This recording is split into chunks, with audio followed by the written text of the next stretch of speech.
Ladies and gentlemen, boys and girls, today we have a very special guest with us on the I Drink From Skulls podcast. We have the legend from Leicester City. He's the sales god from the Gold Coast. He's a family man. He's a father. He's the founder of the Swish methodology, Mr. Ryan Tuckwood. Whoop. I did my own cheer. That's a bloody good intro. How are you, mate? Good to see you. I'm doing tremendously okay. How are you? I'm exceptional. I'm excited to be on here, but maybe a little bit nervous as well. It is the best titled podcast in the world, in my opinion. So I'm excited to be here. You like a little bit of skull drinking, sir? I do. I've actually got more skulls on t-shirts than anything else consistently. For some reason, I've always had a bit of a tendency for skulls. I don't know why. But, maybe we were always destined to be sitting here together drinking from them. I love that. Let's go. I drink from skulls. Drink from the skulls of my enemies. Mate, for the viewers and subscribers, who is Ryan Tuckwood?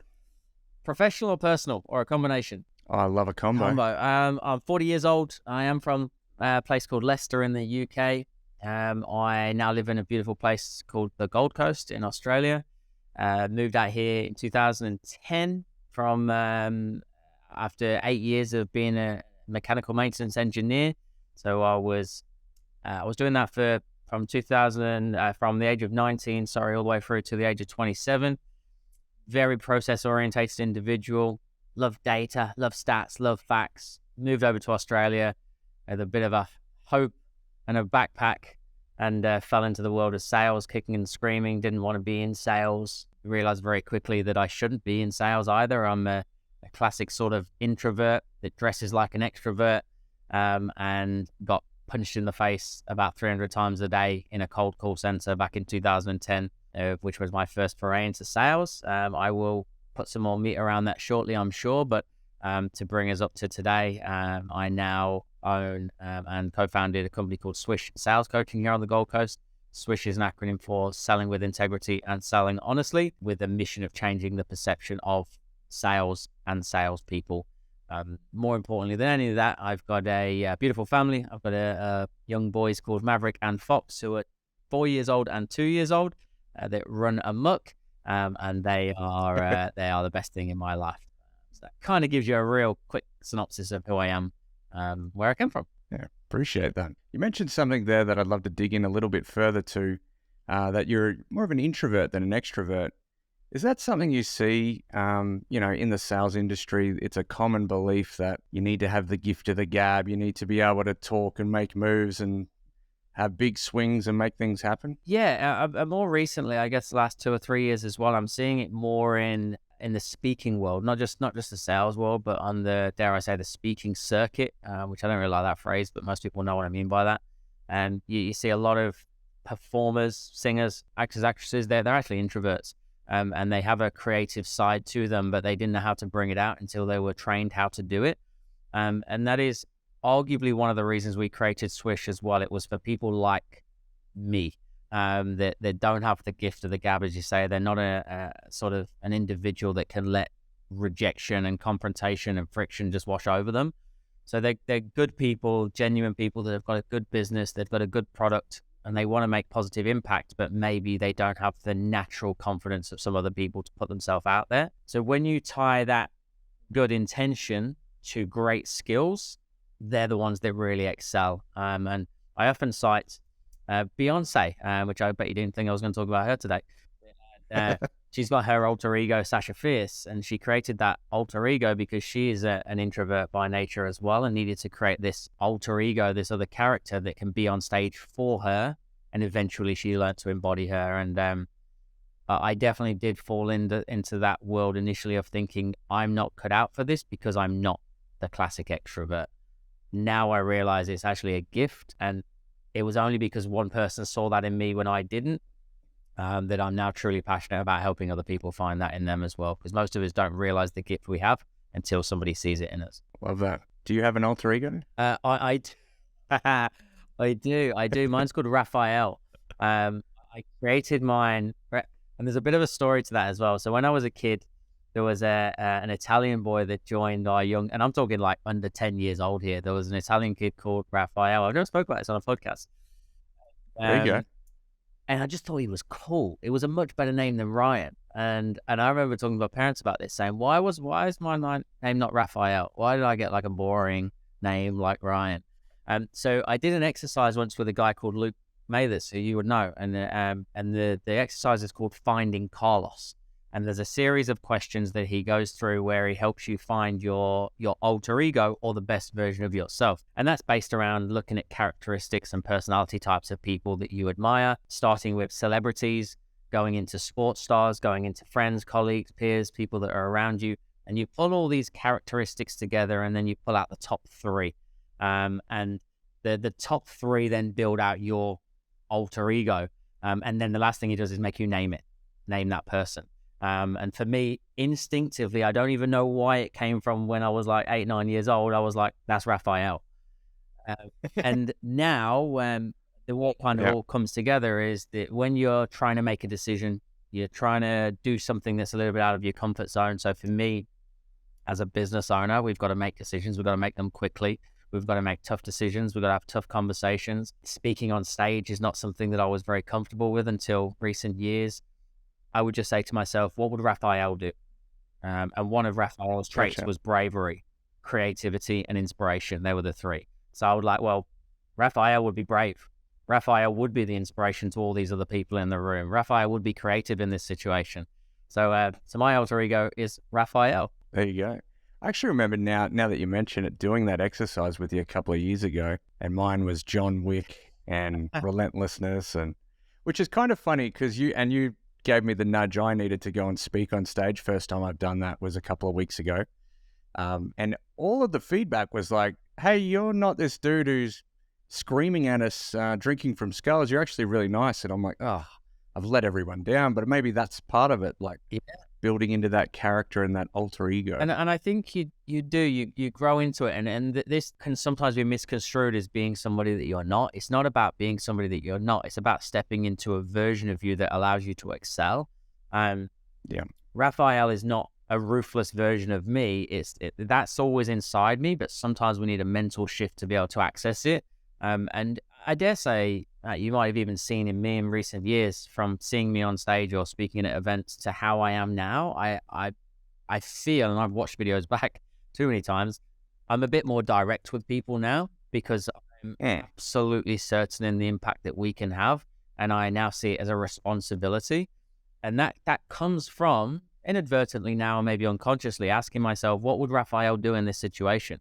If I had somebody that I knew needed a little bit of help, where is the integrity in not at least not pushing them, but at least letting them know the impact of not changing? And that probably stands out on stage as well now. And I dare say as you go on your journey of speaking, which is only just begun, then you'll find the happy medium between Matt and John Wick. Yeah, I love that. Don't be afraid to pull people into line and kick some ass if you need to. Yeah, that's a mentoring thing as well, isn't it? I looked back at some of my, I'll take it back a step, right? I was trying to figure out how I could be a better coach, how I could be a better mentor for people, and by understanding my own limitations. And then I took it back a step further, and it was something that I'm sure Harry said it to me, Harry Singer, one of my other coaches. He said, well, who gets the best out of you? Like, when I've had loads of mentors since I arrived in Australia, no personal development up until 2010. And I looked back at the people that had the best impact on me, and it was arguably the ones that were harshest with me, the ones that I didn't like their advice. I didn't want their advice, and they'd call me on my bullshit. And I'm like, okay, so if that gets the best out of people, not everybody, but if that does get the best out of people, maybe I need to be able to channel that a little bit at the right time with the right person. Sometimes a bit of a kick up the arse is needed. I definitely know from my personal experience that's the same for me. Needing the kick up the butt, it seems to get the best result for me. Done in the right way, obviously, but I certainly know what you mean. And so, Swish, been in business for 9 years now, is that right? Just into our 9th. Yeah, we're in year 9 now. Yeah, we'll be 9 in October. That's fantastic. Congratulations. What I want to talk about, and we'll shift gears here a little bit, it's made to look, business specifically and being successful, people make it look very easy. You know, we share things on social media, throw up a couple of pages, throw up a few ads, and you're a millionaire. And we all know that's actually not the case. That's what I want to talk about. I want to talk about the struggles. I want to keep it real with people. So I want to focus on some of the struggles that you've had personally, also as a father and a family man, and in business in general. Yeah, the 4-hour work week. I'm Yeah. yet to meet somebody that genuinely has just read that book and then gone, well, that's that sorted. What do I do with the other 36 hours this week? It's hard, isn't it? Like it's really bloody hard. And as you know, this was my first business. I've since had a real estate investment company that still runs. Me and my wife had we have a hair salon that still runs. So I feel fortunate in a way that I've now had 3 businesses that are all still running. But that doesn't mean it's easy. The biggest challenges I've faced, I think naivety, like I don't know if it's naivety. You don't know what you don't know, right? And this is why I'm Yeah. such a big advocate for mentors and coaches these days, not just because that's what we do, but in every facet of business, whether it be finance, whether it be scaling, whether it be HR, whether it be from a marketing perspective, like get experts in that know what to do. That's their niche. I was for a long time trying to figure everything out myself. And when I say myself and Jack and I were not good business owners. We were great salespeople. So we knew how to drive revenue. We didn't know how to grow a business. And there's a huge difference between the two. One of my coaches, Anna Samios, she always talks about the jaws of margin in a business. So yes, we're making money, but our expenses are chasing them down very, very quickly. So we need to learn how to kind of create that where they pull apart. We didn't know how to do that, right? I didn't know how to systemize things, didn't know what automations to put in place, didn't even know where to start. All the stuff you talk about around ads, like I was a classic press the boost or the promote button on Facebook and hope for the best. And then when leads didn't come in, I'd be like, that doesn't work. That's crap. What? And then you get somebody like you in and you're like, yeah, don't do that. So I think a lot of naivety. Other areas that I struggled from a business sense with people. We've had probably in 9 years about 50 staff, all come and go. In the early days, really struggled with people leaving. And we did start again. I'm sure a lot of businesses will start like this with like family and friends and people that are close to us. Yeah. Really hard to let them go if they're not performing. Never been trained how to let somebody go, so I don't even know how to have that conversation. And then people coming up to you and saying, hey, I've been poached, I'm going elsewhere, and you don't have the funds to pay them a bigger wage. And you start then second guessing everything that you've done. How could I have treated them better? Could I have paid them more? Blah, blah, blah. Do they not see the vision? Is this business going under? So personnel, HR, I struggle with a lot. There was one conversation I had with one of our investors, Andrew Banks, that I don't know, but it really sticks with me. It's so simple. And he just said to me, there's always someone else, someone else. Every role, every division, every capability, there's always someone else. Allow yourself to sit in the frustration of somebody leaving or somebody not working out, but don't stay there because there is always someone else. And until I realized that, I would also keep people on for too long. Holding on to, dare I say, B players or even C players for too long because I didn't believe that I would be able to replace them. So I'd rather have an inefficient person in the process than nobody there. What I realized is by letting people go if they're not up to the standard of everybody else or if they're not coming on the journey with you for whatever reason, sometimes you outgrow people, you actually get thanked by the rest of the team when you let them go because that inefficiency is actually having a knock-on effect amongst everybody else. So that's some of the hardest things that I've struggled with. You probably know this as well, branding, like putting my face out there. I really struggled with that as an introvert. It didn't make sense that I would be on a podcast or put myself in front of a camera and put it on Facebook for people to critique or stand on stage. That took me 2014 we started, 2017 was my first video, I believe. So 3 years before I started to put out any content. I left it all to my business partner, Jack, initially. There's been a direct correlation with me creating a personal brand and me generating a lot of leads for this business. It's so obvious and most people know it, but I just didn't do it consistently enough even when I first started. 2 challenges there. What was the other part? Family-wise and... Putting it all together. Got a magic pill? No. Damn it. And if anybody has, can you reach out to me? There is no balance. There's counterbalance. I mean, I've put a lot of things in place to try to find that. And when I talk about things, I'm talking about like just daily structures. My wife and I communicate often and frequently about what are we doing in the evenings, like as in 5:30 till 8 o'clock is family time, 8 o'clock until 10 o'clock I'm back on my computer building the business or working on the business. We do the kindy run in the morning. She'll drop me in the office so we can spend as much time together there. We have date lunches planned. I have weekends off now. First 2 years I didn't. I worked 7 days a week, 14-hour days, wearing it as a badge of honor, drive myself into the ground. I had a fit in Bali in a restaurant in the middle of the day, passed out because I was totally burnt out and didn't even realize it until I stopped. So I don't think there's balance. I think there's counterbalance. I think when you're in on a topic or on something, so when I'm at work, I'm all at work. When I'm at home and I'm in family time, I'm all in family time, and my kids have got my undivided attention. But setting those parameters early and explaining the necessity for doing that, the mistake I made in the early days was thinking sitting at home with my wife, probably even before the kids, on my laptop is not me being present. I'm not at work and I'm not with her, and nobody's getting a good version of me. So they were some mistakes for sure. Yeah. Every now and again, I'll share a photo of my diary, my calendar and stuff like that. And I get heaps of messages about it.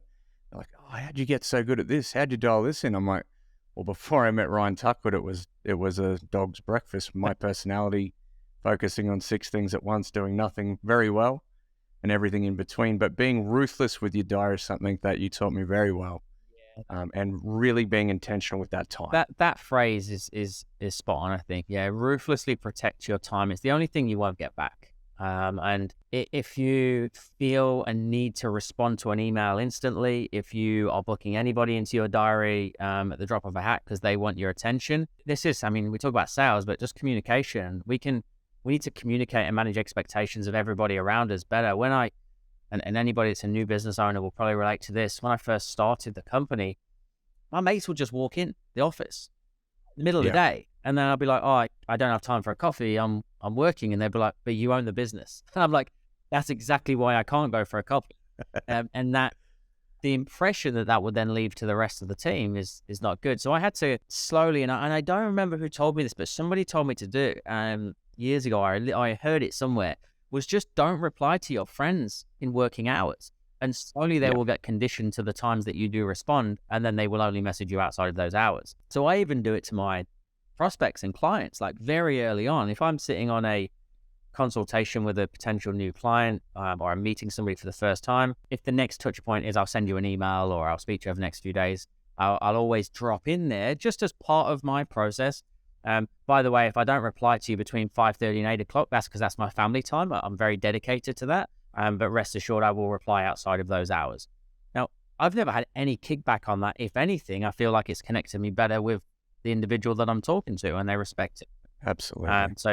Setting those parameters early is really, really important to protecting your diary. I feel like if you got kickback, you would be very far along in knowing that they are not the right sort of person for you. If they can't respect that sort of that boundary and that time, and I feel like they wouldn't be the right person for you or for anyone. There's 2 parts. There's a customer, but I also thinking about this a second ago about my team. I think another big mistake I made was not being there for my team enough. So feeling like they know what I'm doing at all times when they don't. Right? Some of them had never run a business before.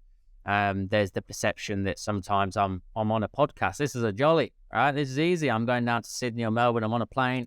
This is fun. He gets to go to networking events whilst they're grinding years, smashing out calls, dealing with cold calls. I would then come back after 2 days and I'd be like, oh, I worked with our client down in Sydney. You want to see the results they're getting? They're unbelievable. They've seen 32% growth. And it was always like, yeah, great. So our clients are doing really well, but when do you help us? Yeah. And I inadvertently, through determination to grow the business, I actually neglected the people that were keeping the business afloat. And there was one really specific thing that Glenn Richards, another investor, pulled me up on.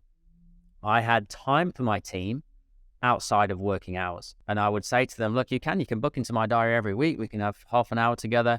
We can do some training. We can do some coaching, some mentoring. But I had it before they started officially on the book and after hours. And Glenn was like, what message does that give to them of how much you value their paid time? So he told me to flip that around and just pull their, what we call the training, coaching, mentoring time, the dedication to them within working hours, which means I value you so much. I'm going to train you and pay you for it at exactly the same time. And whilst letting them know, just communicating often, communicating well, why I'm down in Sydney, why am I doing a podcast? What's the benefit to this long term? Like we're Our mission is to change the perception. The more people know about this, the better. And just not assuming that they know what's happening. And that I felt brought us a lot closer together. That's probably one of the best takeaways I've ever heard on any of the podcasts I've been on or interviewed people with. So I really hope people take note of that, mate. That was fantastic. Appreciate it. How do you realize this with your team? How did you go about changing that? Pulling them all together. Just scanning all the way back out for looking at the business and going, what are we trying to achieve, guys? What is our big, hairy, audacious goal to impact 1 million people through the Swish sales methodology by 2030?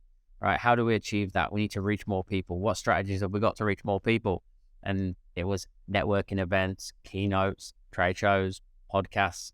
Okay, so what we do know in accordance with human behavior is that people buy people. People don't buy brand necessarily. They buy the person, the human first. So I'm putting my hand up here to be that person as the face of, as the founder of the company and the founder of the sales strategy and the method. So what I am going to be doing to help drive business to make sure that we can impact as many people as possible. Ultimately, you guys are going to get leads from this. I'm going to be doing this, that, and the other. So rest assured, even though it might look like this is what I'm doing and I'm trying to achieve. And also helping them realize that I don't want to be away from my kids. I don't want to be stuck in traffic, with all due respect, down in Sydney and Melbourne, getting up at 4 a.m. to get a flight down, to fly in, fly out for a keynote and stuff like that. Like, it's good when I'm there, but there's certain parts of it that are not as glamorous as I think some people realize. And I think the thing I had to do was put myself in their shoes. When I was an employee, and if I saw anybody else doing that, I thought that they just led a glamorous life, and it's certainly there's a grind that comes with it. And don't get me wrong, I'm very, very fortunate.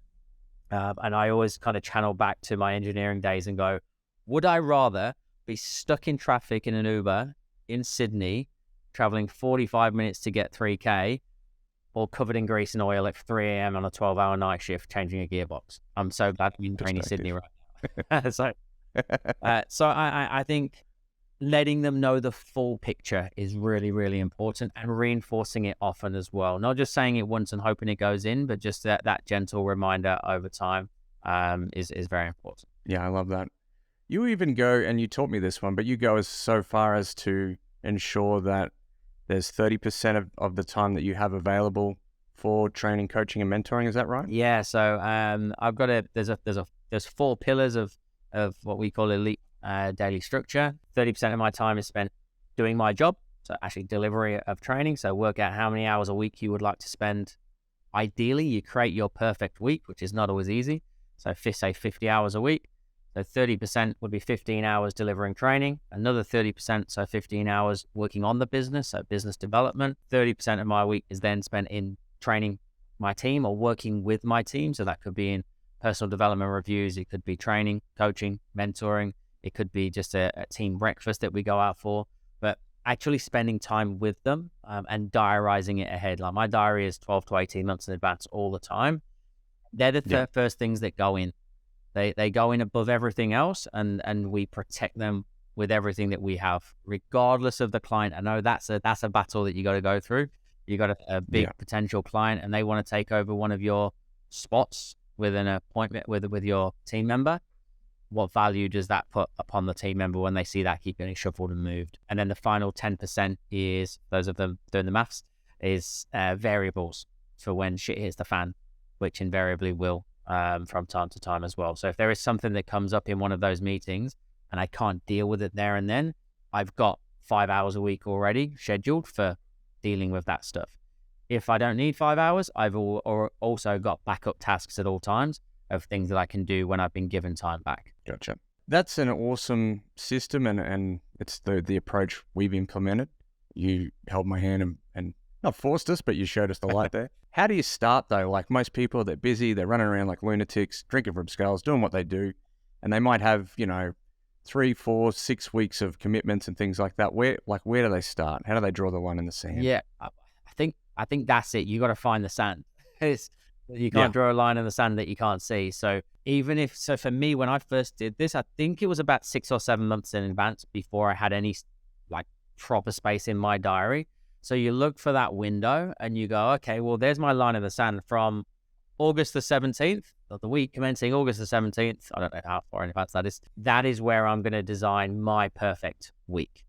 Right. And is it perfect every week? No, but look at your diary right now. Go, yeah, there's going to be a tail. I've got appointments here. I'm flying down here. I've got to take the kids to this. I've got this, that, and the other. From there, it stops. Right. I take control. Right. No more. And it's a battle. Right. I'm still battling it all the time.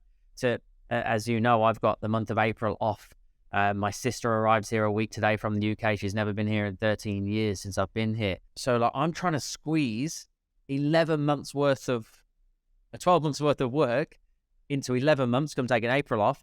My parents were here in January. I had 2 weeks with them. My sister's here in March. I got 2 weeks with them. So I'm almost losing a month there, with all due respect as well. So I'm actually squeezing 12 months into 10 months and trying to do it between the hours of 8:30 and 5:30. So I've still got 5:30 till 8 o'clock with my family time, and I've got my weekends off. So I'm not shifting the diary at all. I'm just being more efficient with the time that I've got. So that means I'm saying no to more coffees. I'm saying no to pointless meetings. I'm refining the systems and processes that we've got in here. Touch wood. I mean, I'm not in April just yet, but we're doing it. Like, there's so much waste in a business, and we just let it kind of pad out, and we let it consume us until we go, I've had enough. This isn't fun, and then we go back to employment world, because that's sometimes easier than actually running and scaling a business. So find the sand, draw a line in it, and then create whatever perfect would look like for you. Don't aim for perfect, just aim for better. I'll tell you one thing, we ain't going to cry to you about not having enough time to do something, are we? I remember, so I know I keep mentioning our investors, but we got 3 for context. So Steve's another one, Steve Baxter. And I remember saying to him about time. I didn't say I don't have enough time, but I definitely alluded to it once. And I think at the time he had like 31 businesses in his portfolio. He had 3 daughters. He had twins and then an elder girl. And he said, do you really want to have a conversation with somebody that's got 3 daughters, under 10 and 31 businesses? Yeah. No, let's leave that one. But we've all got the same amount of time, right? Exactly. I love that you brought that up. I want to focus a little bit on that for our viewers are predominantly based in America. So for reference, Ryan has 3 investors in his business. They are phenomenal. They're business leaders. I think billionaire status, or they've created billion-dollar companies. And they are 3 of the 5 investors on the Australian version of Shark Tank. So just a phenomenal effort to have them invest in your business, number 1, and then to keep them, number 2. And you were on the Shark Tank show, so that was pretty cool too, right? That was an interesting experience. And we've just found out they're bringing the show back as well after 5 years. So wow, it's kind of cool, but also a bit sad because we were always on the last season, were the last season. So I don't know what went wrong after we were on there, but they were like, no more. They've been phenomenal. The experience was terrifying, but I actually had this conversation about an hour ago with another guy. There's pros and cons to bringing 3 really, really strong and bright heads on board at exactly the same time. So it probably took about 12 to 18 months to figure out who do I go to for what, because they've all got their own genius. And if you go to them all for the same thing, you get conflicting messages. So it was like a relationship. It's like figuring out, okay, what is their skill? What I was gonna say, you use is probably not the right word, but you get what I mean. What would I use that person for? And how do I get the best out of them as an investor or a connector? And connecting us to different businesses and giving us credibility in the corporate world has been phenomenal. So it's been a crazy journey. Mate, 2023, the talk is doom and gloom. If you turn on the news station, who knows what they're saying, but things aren't looking great if you listen to the noise. I'd love to hear what your investors, the Sharks, have been advising yourself and the companies they invest in on how to approach 2023. It's an interesting one, and the world is weird, right? It's like there's doom and gloom, or there's opportunity, and the weird or interesting thing right now is that they're talking about both, right? So I've had a very consistent message from all 3 of them to just keep things tight this year. That's the first time they've ever said that to me. Is just and they're doing this to the whole portfolio. Just keep things tight regardless of where you're at. But be ready for opportunity. As in, especially from a personnel perspective, there's a lot of talent being let go at the moment all over the place. So be nimble, have an ability to get great talent when you can. Make sure that we're doing profitable deals. So this is not a year for lose-win deals. This is a year for win-win deals. So a lose-win deal is obviously to get a brand on board for credibility, but maybe it's not as profitable year one. Yeah. That this year is not the year to be doing that. The consistent message though, and this is, so that's right now 2023, but there's been a consistent message overall from all three of them. And this has probably been the biggest shift in my mindset as somebody that's never ran a business before, is to think bigger. In general, think bigger.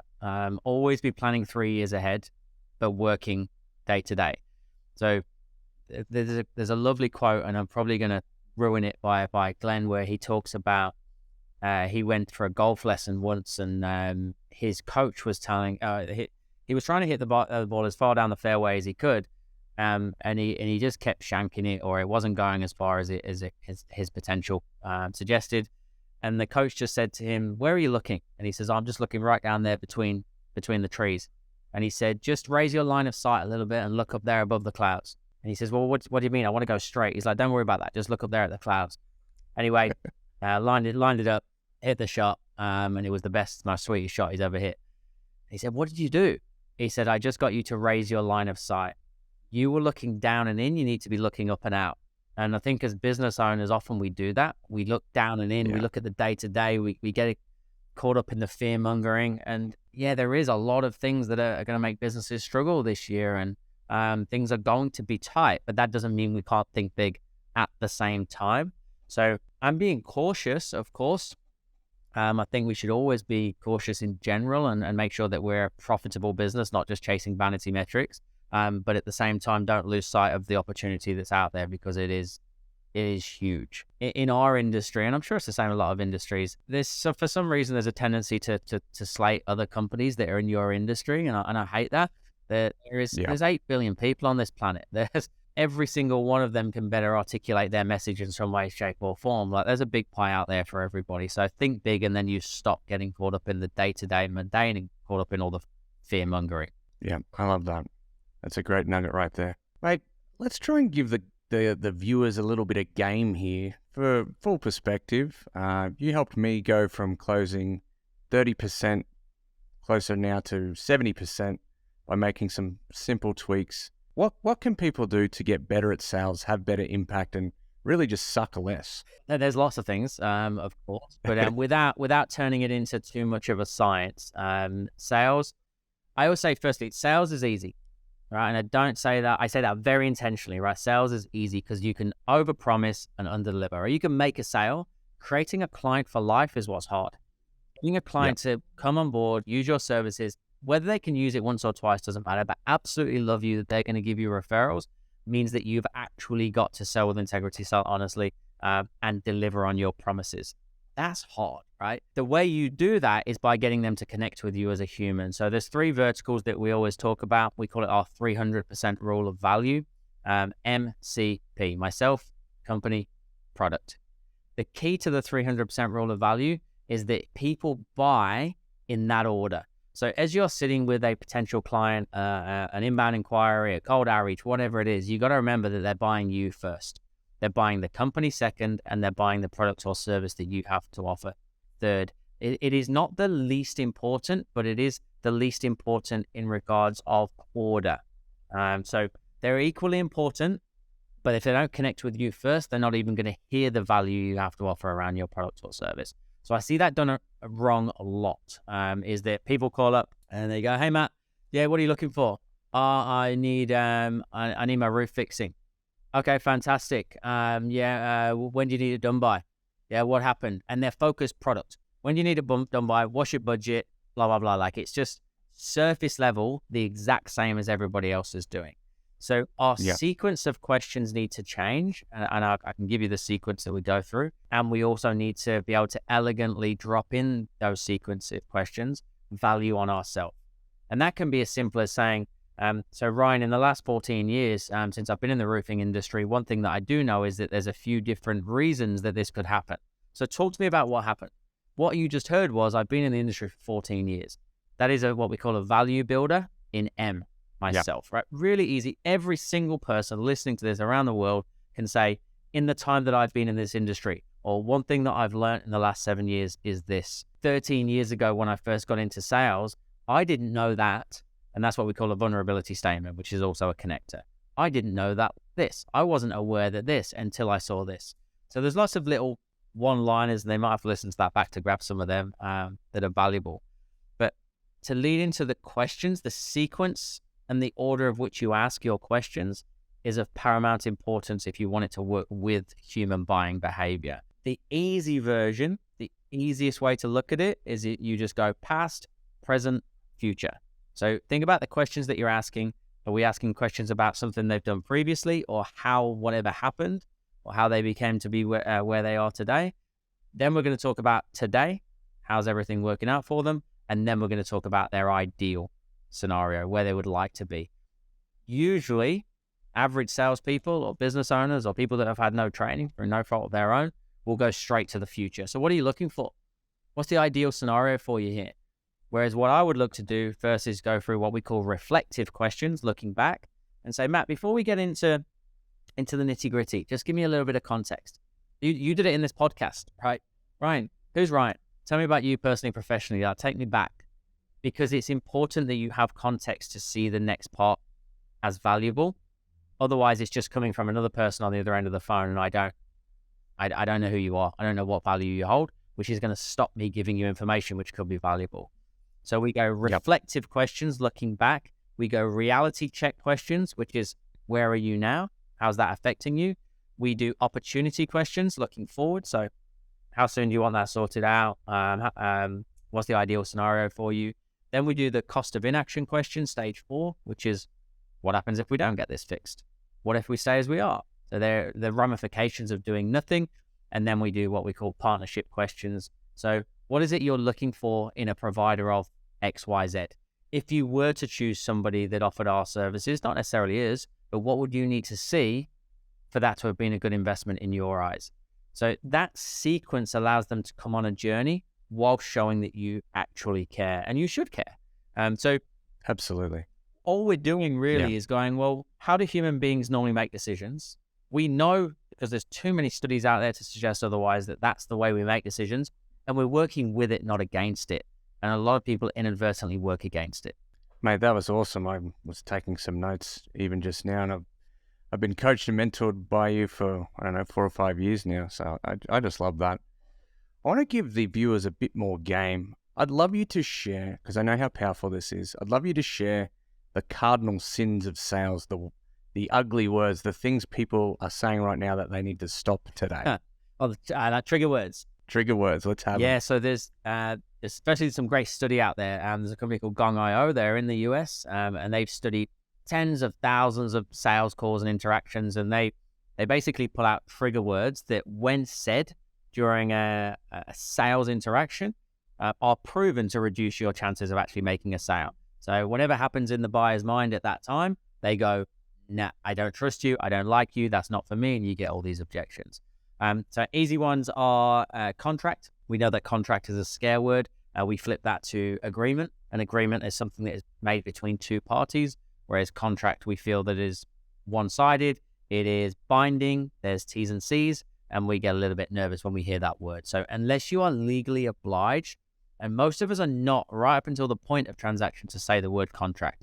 So can we change that to agreement? Lock-in is a classic. For those of you that booking appointments, and if we just stop for a second and think about the words, and this is what we don't do enough. We don't go, how could that word be interpreted at speed when I'm under pressure in a day-to-day as well? Unconsciously, what is that word doing to me?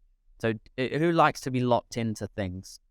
We don't, unless you're into some sort of, I'll be careful what I say there, some sort of game, right? So we don't like to be locked into things, but we do like to feel secure. So we just change locked in to secure. So I'll secure that opportunity for you now. I'll secure that appointment for you now. I'll secure that whatever it is for you now. So contract, lock in, price fee cost, big ones. This is a bit of a tough one because some of them are hard to change. So it's just an awareness exercise really, but change that to investment. Everything is an investment. I would challenge anybody on that. Even a car, which is a depreciating asset, could be seen as an investment. It could be an investment into confidence, into perception of an audience or their potential clients. Family safety. So an investment gives you an ROI.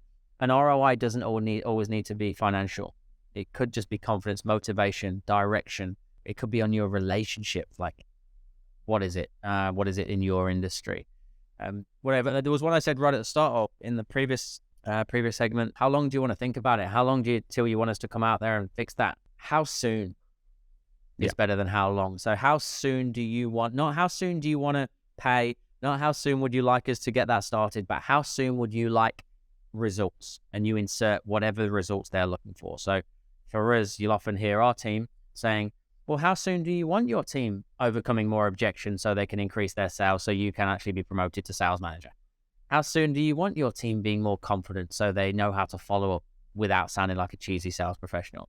So how soon, outcome or results, not how soon do you want to get started? Are you there as 3 or 4? That's the nuggets right there. Mate, I know I want to be respectful of your time. I need to get you home to the lovely Mrs. Tuckwood and your beautiful family. But before you go, where can people find you? How can people connect with you? I'm pretty social these days. Years ago, nowhere. But now I'm across LinkedIn, Instagram, Facebook.